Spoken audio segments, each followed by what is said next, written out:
Federation কাপের প্রথম সেমিফাইনালে কাল ডিফেন্ডিং চ্যাম্পিয়ন মোহামেডান আর প্রথমবার সেমিতে ওঠা বাংলাদেশ পুলিশ এফসির লড়াই। মুন্সিগঞ্জের বীরশ্রেষ্ঠ মতিউর রহমান স্টেডিয়ামে খেলা শুরু বিকেল ৩টায়। ফাইনালে ওঠার আগে চলতি সিজনে নিজেদের আনবিটেন রেকর্ডটা ধরে রাখতে চায় মোহামেডান।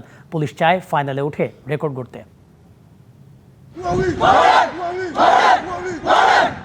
আর একটা ম্যাচ, এরপর আবারও শিরোপার হাতছানি। টানা দ্বিতীয়বারের মতো ফেডারেশন কাপের ফাইনালে ওঠার আগে মোহামেডানের প্রতিপক্ষ নতুন শক্তি বাংলাদেশ পুলিশ। তাই তো মাঠে লড়াইয়ের মতো অনুশীলনেও সবাইকে শক্তি যোগাচ্ছেন সুলেমান দিয়াবাতে। এবারও লক্ষ্য শিরোপাটা নিজেদের কাছে রাখা। এটা আমাদের জন্য বড় ম্যাচ। পুলিশকে রুখে দিতে পুরো দল মিলে আমরা গেম প্ল্যানিং করেছি। শিরোপা ধরে রাখতে দলের খেলোয়াড়রা পুরোপুরি প্রস্তুত। আলহামদুলিল্লাহ, tomorrow we are ready for tomorrow game inshallah.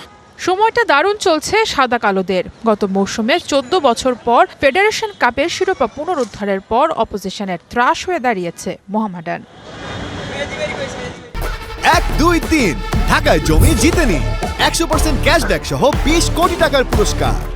পুরো মৌসুমে এখন পর্যন্ত কেউ হারাতে পারেনি আলফাজের শিষ্যদের। 12 ম্যাচে 26 পয়েন্ট নিয়ে লিগ টেবিলের দ্বিতীয় স্থানে সাদা কালোরা। 31 পয়েন্ট নিয়ে কিংস যথারীতি শীর্ষে। তারপরও প্রতিপক্ষকে সমীহই করছে ডিফেন্ডিং চ্যাম্পিয়ন মোহামেডান।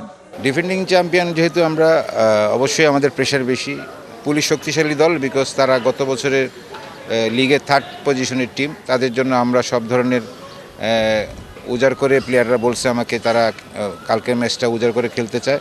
তারা অবশ্যই ফাইনালে যাবে, সেই প্রত্যাশা নিয়ে মাঠে খেলবে কালকে। অন্যদিকে এবারই প্রথম ফেডারেশন কাপের সেমিফাইনালে উঠেছে বাংলাদেশ পুলিশ। কোয়ার্টারে শেখ জামাল ডিসিকে 3-0 গোলে উড়িয়ে দিয়েই সেরা 4-এর টিক দিয়েছে তারা। তাই ফাইনালে উঠতে মোহামেডানের বাধা ভাঙতে প্রস্তুত শাহেদ কিরমানিরা।